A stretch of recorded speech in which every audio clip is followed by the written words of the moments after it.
The first sea lion you're going to meet today is center stage. You can't miss him. He is our largest sea lion. His name is Coco. Coco's 23 years old and weighs in at over 900 pounds. Now for Payne's introduction, you guys are all in for a treat. He's going to be heading a little closer to you. Please make sure you stay in your seats and keep an eye on where you see Andy standing, because here comes Coco.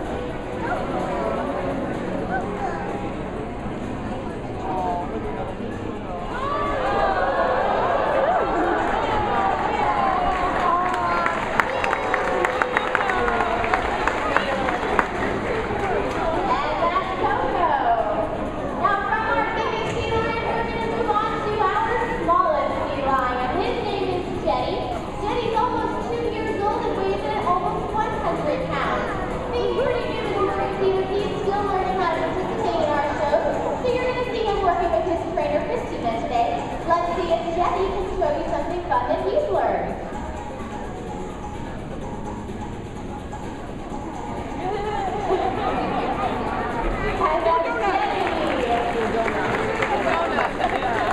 The third sea lion you're going to meet is our resident teenager. His name is Surfer. Surfer's 18 years old and weighs in at almost 500 pounds. Now for his intro, keep an eye on that front floating island. He's going to show you just how much energy a sea lion can have.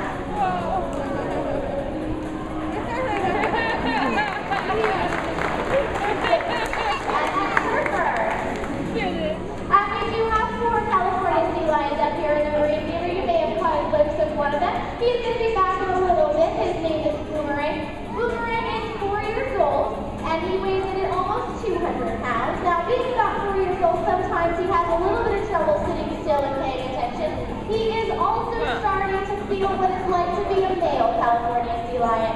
See, generally, summer months are the breeding seasons for California sea lions, and as males or juveniles get a little bit older, they will start to learn how to express dominance. So when he does come out here, which he's right now out here with his trainer, Jen, we're going to see if he can maintain contact with Jen, but you may hear a lot of barking from him as he tries to taunt Surfer a little bit. But since Jen seems to have him with her right now, let's see if she can show you something fun with Boomerang.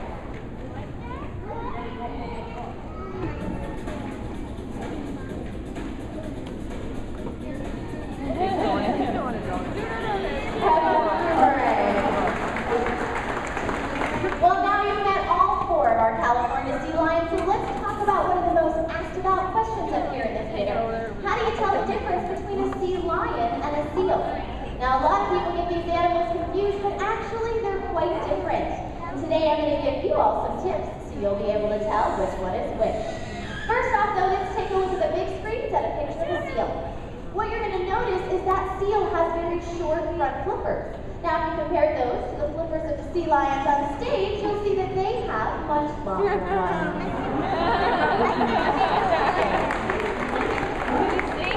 An interesting fact about a sea lion's flippers, if you look at an X-ray, you'll notice they have a similar bone structure to that of the human hand. They have 5 digits, just like you and I have 5 fingers on our hands.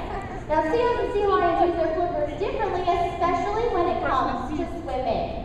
Sea lions will use their powerful front flippers in an up and down wing-like motion to help propel them through the water.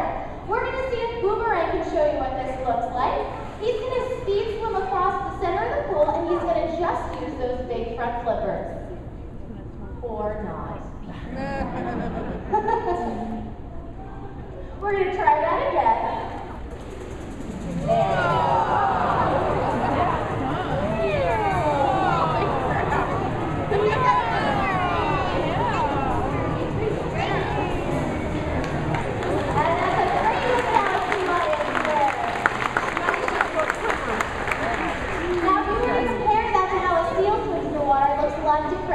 Seals don't use their front flippers like that. They'll use their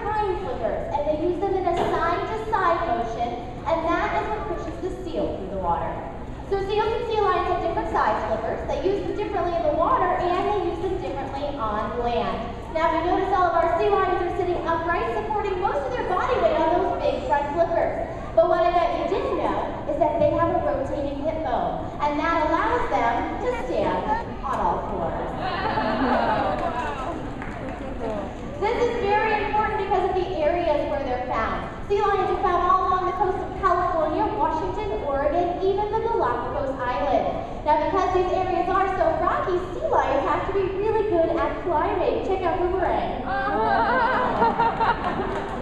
And even little Jenny can climb as he goes all the way up that big rock.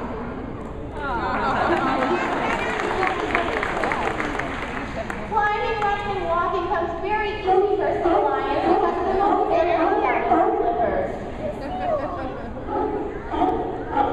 They can independently move each flipper from the other. Check out Boomerang. He's going to show you just what this looks like.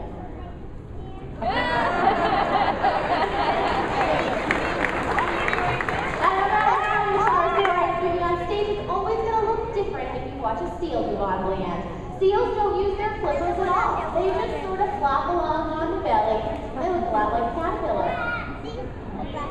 So the next time you're trying to figure out if you're looking at a sea lion or a seal, think about the size of the flippers, how they use them on land and in the water, and I bet you'll be able to tell which one is which.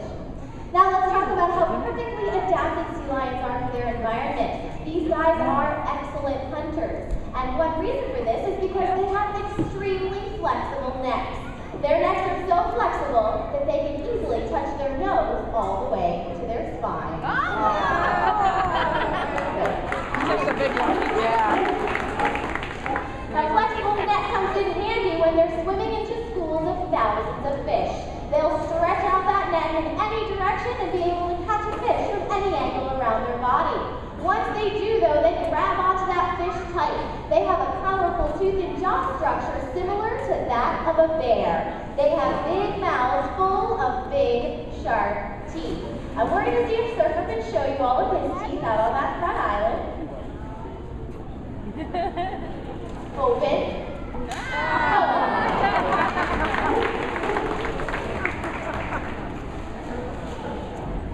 One interesting thing, check out the big stream.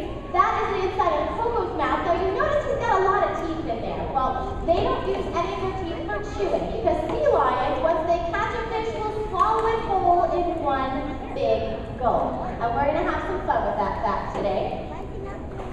We are going to hand all three of our oldest sea lions a fish, and they have been trained to hang on to that fish until both Jen and I clap our hands. Once we clap our hands, you're going to see that fish disappear in one big gulp. Alright, so we've got 3 sea lions and 3 fish as soon as we clap.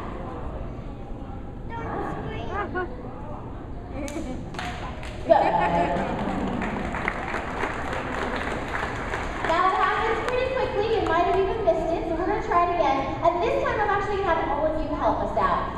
We're going to give all 3 of the sea lions a fish again. When we do, I'm going to count to 3, and you're all going to clap your hands together one time while Jen and I say the clap. We're going to see if the sea lions eat their fish for you, or if they wait for us. Now, they are supposed to wait for us.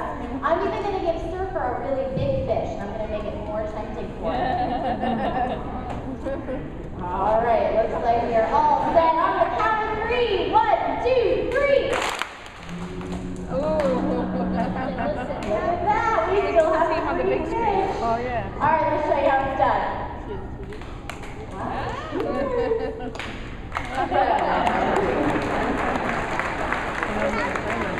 Now I'm going to let you all in on a little secret. It kind of helps to be the girls on stage with big bucket of fish. By now, you probably realize just how intelligent sea lions are. In fact, recent studies have shown that sea lions are one of the most intelligent of all marine mammals. They even have the ability to use logic and recognition. Now, we thought this was so interesting, we wanted to showcase it up here in the theater. So we have trained our sea lions to recognize shapes. I'm hanging 6 different shapes on the back wall, and we're going to call each of the sea lions down to see if they can find their shape, even though it's mixed up amongst all the others.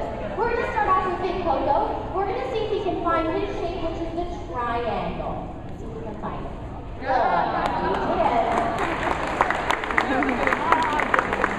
Little Jenny has just learned how to do this behavior, and he's going to be looking for the letter J.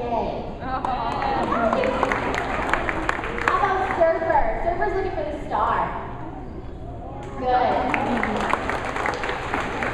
Now you probably think that we just hang the shapes in the same spot every time and that's how the sea lions know where to go. Well, we're going to prove you wrong. I'm going to change the location of each of the shapes. And then we're going to ask the sea lions again to see if they can still find their shape, even though I've changed its spot. All right, I have all of the shapes. We'll even change the order of the sea lions. I'll start with Surfer. He's still looking for that star. Good. That's good. How about little Teddy? Still looking for that letter J.